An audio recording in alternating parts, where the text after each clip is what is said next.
Magandang hapon. Ako po si Roy Kabawatan.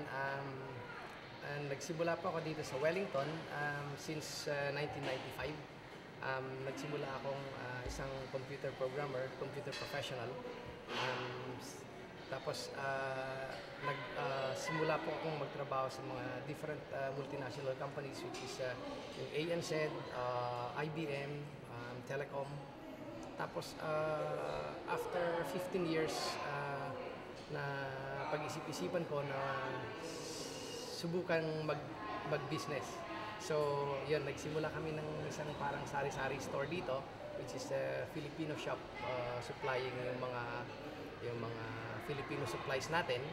Tapos after that, nakita ko yung opportunity itong pag-take over ng cafe.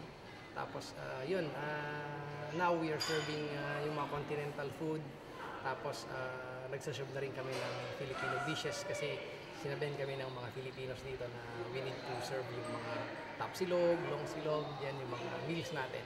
Now it's booming na rin. Lumalaki na rin yung and lumalaki na rin yung catering business. So yun, I have my wife with me and I have 2 kids. Grace and Gerard, and bale nasa overseas nag-aaral yung anak ko na si Grace. Itong Great Tasty Cafe, nagsimula ito as a continental cafe. Nung tinake over namin ito, nagsaserve siya ng mga sandwiches, mga continental food, mga fettuccine, lasagnas, mga ganon. Tapos yung lately, dahil nag-request yung mga Pilipino na mag-expand kami ng line, ngayon gumagawa na rin kami ng mga halo-halo, ng mga tapsilog, yung mga Filipino meals, mga kare-kare, caldereta and stuff. So, yun yung mga sineserve namin ngayon, and slowly itong mga kababayan natin, nakikilala nila ngayon itong shop na to dito sa Wellington, and it's good na nagugustuhan naman nila. Masarap din daw yung produkto natin dito.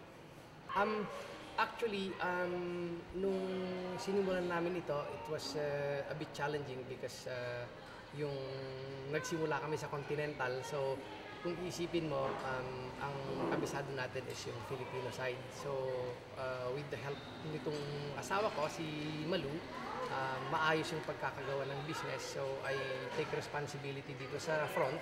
Ako yung salesman, ako kumukuha ng mga customers, yung mga deals dun sa labas. Siya naman dun sa likod, yung nagluluto ng pagkain with the aid of free staff sa likod. Yun, maayos naman yung pagsa-serve natin. Unang-una, because of the reason na yung mga pagkain natin, maganda yung pagkakagawa, and we believe dun sa high quality and low price. So, yung not really low price, pero reasonably priced. Tapos, ang maganda pa dito is yung tinitignan namin ng maayos yung mga customer namin. So, yun, parang nakikapwa-tao kami sa kanila, ganyan.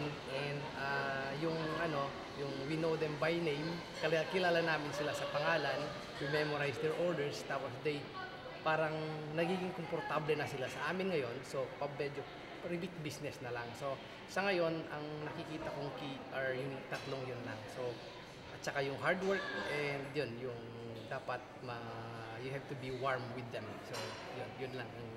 I think, yun yung mga key ingredients pa kung bakit naging successful. Despite the economic downturns dito sa New Zealand, we believe na we are okay naman tong business right now. Ang market namin right now is 80% locals and maybe 20% Filipino. So, ang sineserve namin ngayon is coffee, scones, yung mga local stuff.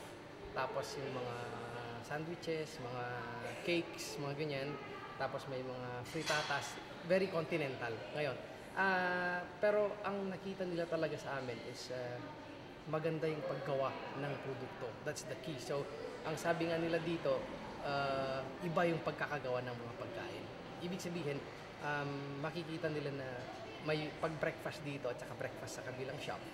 Ang nangyayari is the same breakfast, continental breakfast, pero maganda yung pagkakagawa. Even just the frying of the egg, yung pag-preprito lang, pag-prepare ng kung ano-ano, nakikita nila na ibang-iba.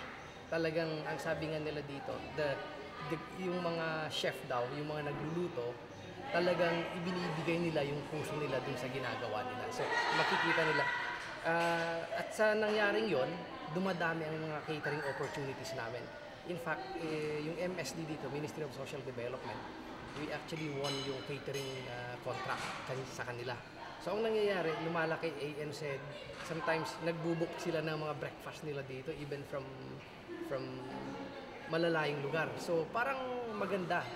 Talagang we really parang this is an example of how Filipinos could become kung talagang ibibigay mo yung tunay mo yung puso in your work.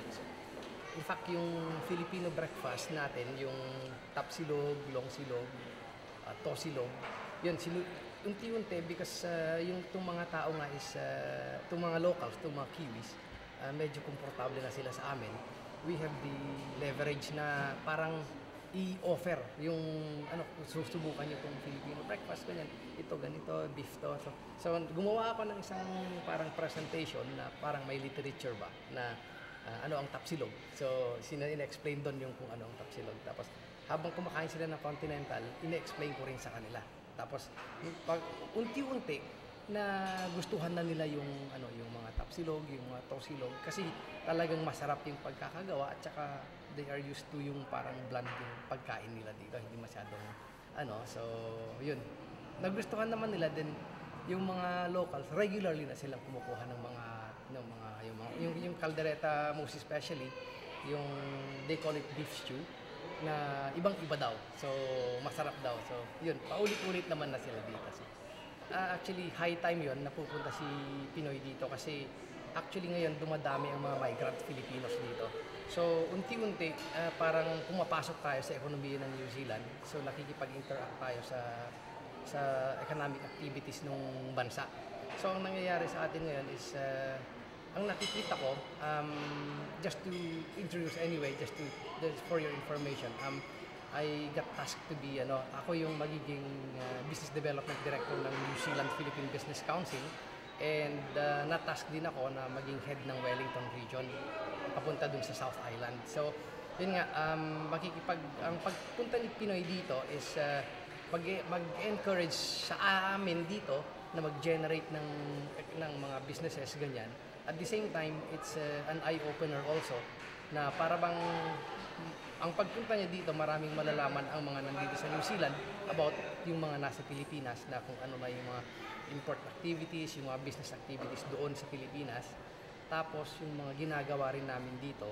Tapos eventually pwedeng magkaroon ng economic cooperation siguro na yung magkakaroon ng collaboration between yung nandun sa Pilipinas at saka dito. Then, para bang it's a very significant event na pupunta si Pinoy dahil yun nga, kahit papano yung leader, siya talaga yung nag-i-initiate ng mga economic initiatives na ngayon ang nalalaman namin ngayon dito sa New Zealand is ang Pilipinas daw is nagiging economic tiger na raw dito sa Asia. Napakagandang pakinggan yon. Tapos yung support ng gobyerno natin sa mga investors also doon sa Pilipinas, gumaganda na rin. So, para bang in a way, if the leader does it, then yung mga followers, mas lalong magiging encourage sila to do things. Parang gano'n.